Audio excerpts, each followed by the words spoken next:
और अब उत्तर प्रदेश का कोरोना बुलेटिन आपको दिखाते हैं। जिनकी सूचना उन्होंने दी है और उनके सैंपल लेकर के उसकी जांच करवाई जा रही है। अब तक जो 945 नमूनों के परिणाम आए हैं उनमें से 156 पॉजिटिव और 789 नेगेटिव मिले हैं। आरोग्य सेतु के अंतर्गत अब तक हम 77,246 77246 लोगों को हम कॉल कर चुके हैं, जिन्हें अलर्ट्स जनरेट हुए हैं इस ऐप के द्वारा। आरोग्य सेतु ऐप आपको सावधान करता है। जब आप किसी भी संक्रमित व्यक्ति के करीब जाते हैं तो आपको वो सावधान करता है। तो ऐसे में जिसके पास भी स्मार्टफोन हो उसे चाहिए कि वो आरोग्य सेतु ऐप को डाउनलोड कर ले, ताकि उसको समय से अलर्ट मिले, समय से उसको ऐप सावधान कर देगा और वो अपना बचाव संक्रमण से कर सकेगा।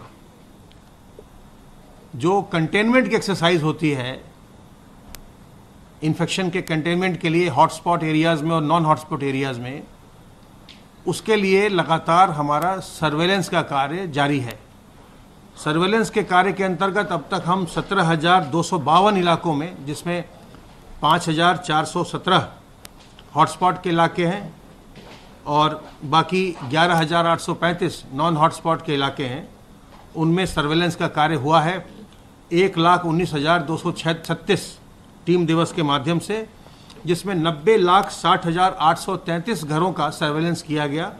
इनमें 4,61,47,425 लोग रहते हैं। आप सबों से मेरा ये अनुरोध है कि इस समय गर्मी बहुत पड़ रही है, तो अनावश्यक बाहर न निकलें। हीट स्ट्रोक का भी खतरा रहता है और अनावश्यक जब हम बाहर निकलते हैं और हम भीड़ भाड़ वाली जगहों में जाते हैं तो संक्रमण का भी खतरा रहता है। तो दोनों ही चीज़ों से अपने आप को बचाइए, अपने परिवार को बचाइए।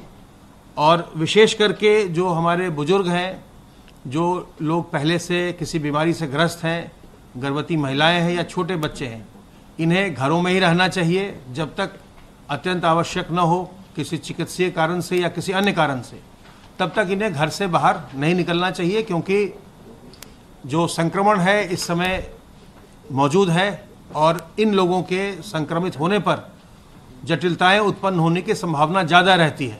इसलिए बुजुर्गों को, गर्भवती महिलाओं को और जो कमज़ोर व्यक्ति हैं, जिनको पहले से कोई बीमारी है, डायबिटीज़ है, हाइपरटेंशन है, किडनी की बीमारी है, इन लोगों को जब तक अत्यंत आवश्यक न हो तब तक घर में ही रहना चाहिए। संक्रामक बीमारी होने के नाते ये किसी को भी हो सकती है, इसलिए इसको छुपाइए नहीं। ये देखा जा रहा है कि जो लोग जिनमें कोई कोमॉर्बिडिटी होती है, पहले से कोई बीमारी होती है, उनमें तो जटिलताएं आती हैं, लेकिन हाल के कुछ दिनों में हमने ये देखा है कि जो लोग स्वस्थ भी हैं और जिनकी उम्र बहुत ज़्यादा नहीं है, उनमें भी जटिलताएं आई हैं। और वो जटिलता कैसे आई? क्योंकि उन्होंने समय से अपनी बीमारी को प्रकट नहीं किया, समय से अपना इलाज नहीं करवाया, वो इसे टालते रहे और जब आखिरी समय में जब उनकी सांस बहुत ज़्यादा फूलने लगी तब वो अस्पताल आए और तब फिर उन्हें बचाया नहीं जा सका। इसलिए ये आवश्यक है कि हम तत्काल, जैसे ही कोई लक्षण आए, तत्काल हम जिला चिकित्सालय जाएं। तत्काल हम जो राज्य सरकार का हेल्पलाइन नंबर है 1800-180-5145, तत्काल उस पर हम फ़ोन करें, फ़ोन करके सलाह लें और अपनी हम जांच करवाएं। जांच करवाने पर अगर संक्रमण पाया जाए तो उसका इलाज कराया जाएगा। जांच और इलाज की व्यवस्था सरकार की ओर से बिल्कुल निःशुल्क की गई है। और जब लोग विलंब कर रहे हैं, और अभी हमने हाल में देखा है कि कम उम्र के लोग भी जब बहुत विलंब से आए तो उनकी जान को खतरा पैदा हुआ, उसमें से कुछ लोग बचाए नहीं जा सके। इसलिए ये ज़रूरी है कि जैसे ही कोई लक्षण आए, आप में आता है तो आप स्वयं सामने आए, आपके पास पड़ोसी या परिवार के किसी जन के में ये लक्षण दिखाई पड़ते हैं तो तत्काल उसको लाइए, तत्काल उसकी जांच करवाइए, उसका इलाज करवाइए। ये सारी व्यवस्था सरकार की ओर से निःशुल्क की गई है और इसमें किसी प्रकार की हीन भावना मन में नहीं आनी चाहिए। जैसे आपको सर्दी में जुकाम और खांसी और बुखार होता है, ये उसी तरह का सर्दी जुकाम, वैसे ही जुकाम है, बुखार है। तो इसमें अगर किसी को संक्रमण होता है और सांस फूलती है या बुखार आता है या ज्वर आता है या खांसी होती है, तो इसमें किसी प्रकार के मन में हीन भावना लाने की आवश्यकता नहीं है कि मुझे क्या हो गया। ये मामूली बीमारी है और इसका समय से अगर इलाज करवाएंगे तो इसका इलाज बिल्कुल उपचारित होकर आप अपने घर जाएंगे। विलंब न करिए। और साथ ही अगर दूसरे किसी को हुआ है तो उसके प्रति मन में कोई दुर्भावना मत लाइए।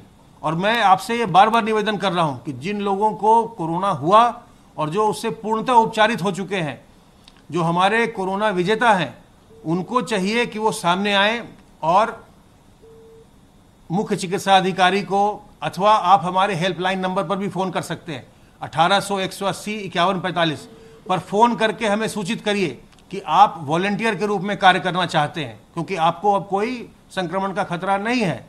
तो अगर आप निकलेंगे, जो लोग इस कोरोना के संक्रमण से विजय पा चुके हैं, उस पर विजय पा चुके हैं, वो जब लोगों के बीच में जाएंगे और बताएंगे कि ये बीमारी छुपाने लायक नहीं है, इसको छुपाना नहीं चाहिए, इसमें कोई बड़ी बात नहीं है, हमें अपना इलाज कराना चाहिए, तो लोग आपकी बात ज़्यादा सुनेंगे। तो मेरा अनुरोध है ऐसे लोगों से जो पूरी तरह संक्रमण से मुक्त हो चुके हैं, वो सामने आए, सामने आकर के इस जन जागरण के कार्य में हमारा हाथ बटाएं।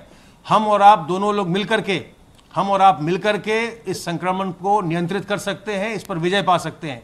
और ध्यान रखिए कि साबुन पानी से बार बार हाथ धोते रहना, सार्वजनिक स्थलों पर मुंह और नाक को फेस कवर से, मास्क से, रुमाल से, गमछे से, दुपट्टे से ढक कर रखना और सोशल डिस्टेंसिंग मेंटेन करना। कभी भी कहीं भी जाएं, घर के भीतर भी, घर के बाहर भी, लोगों से 2 गज की दूरी बचाव के लिए है जरूरी। ये हमेशा करिए, 2 गज की दूरी रखिए, आप संक्रमण से बचे रहेंगे और इसी प्रकार से संक्रमण की श्रृंखला टूटेगी और संक्रमण पर हम विजय पाएंगे। अब मैं अनुरोध करूंगा अपर मुख्य सचिव गृह से कि वो बाकी की बातें आपको बताएं।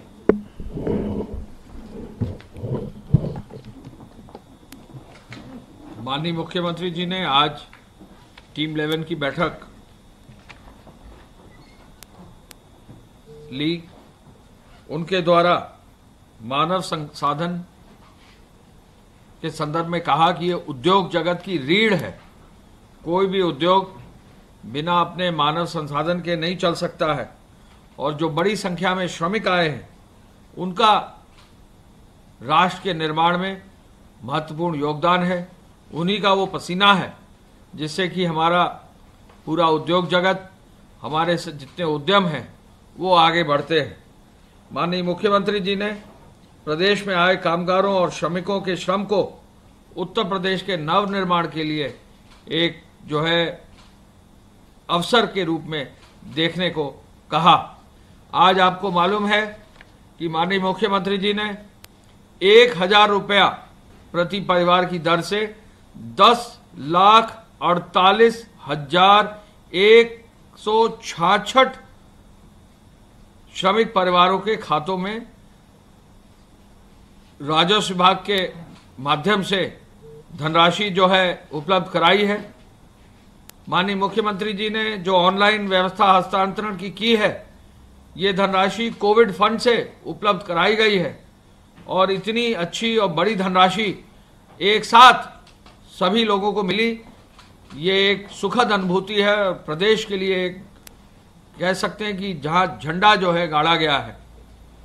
मुख्यमंत्री जी ने जब चर्चा की श्रमिकों से तो उनके पास मोबाइल फोन, स्मार्टफोन खुद ही था और खुद ही श्रमिकों ने बताया कि उनके मोबाइल फोन पर जो SMS आता है, जो एक मैसेज आता है कि उनका धनराशि ट्रांसफर, कार्यक्रम के बीच में ही ये सूचना उनको मिल गई। आपको मालूम है कि प्रदेश के श्रमिकों और कामगारों के लिए अब तक 1644 ट्रेनें जो हैं हमारे प्रदेश में आ चुकी हैं और आज 2 ट्रेनें और आ रही हैं, एक महाराष्ट्र से और एक केरल से और ट्रेन आ रही हैं। आपको मालूम है कि लगभग 14 करोड़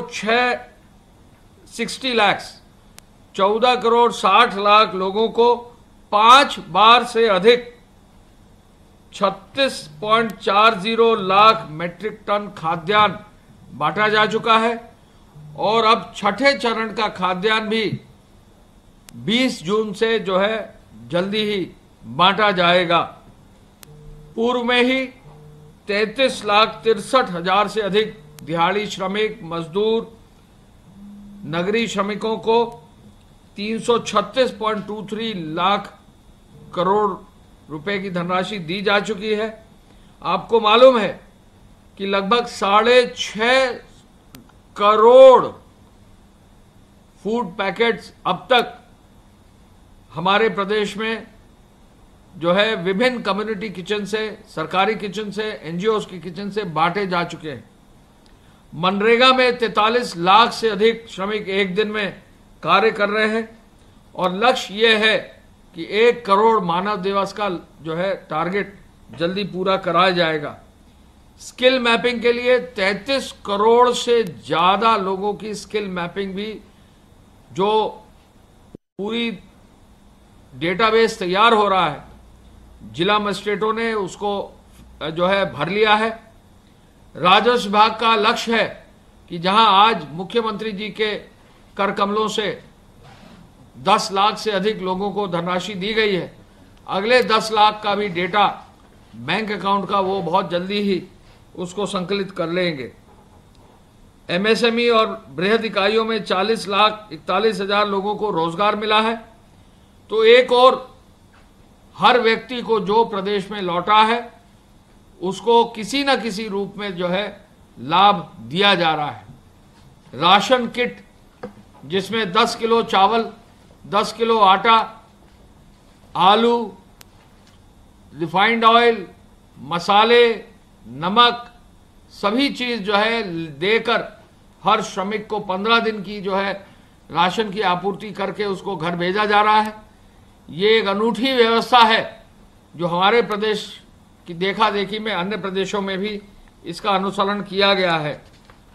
मुख्यमंत्री जी ने औद्योगिक विकास विभाग और एमएसएमई विभाग के कामगारों श्रमिकों को रोजगार देने के लिए सभी संभावनाओं को तलाशने के लिए एक मैन पावर की जो है उपलब्धता सुनिश्चित करने के लिए एक ऐप विकसित किया जाए, ये भी निर्देश आज दिया है।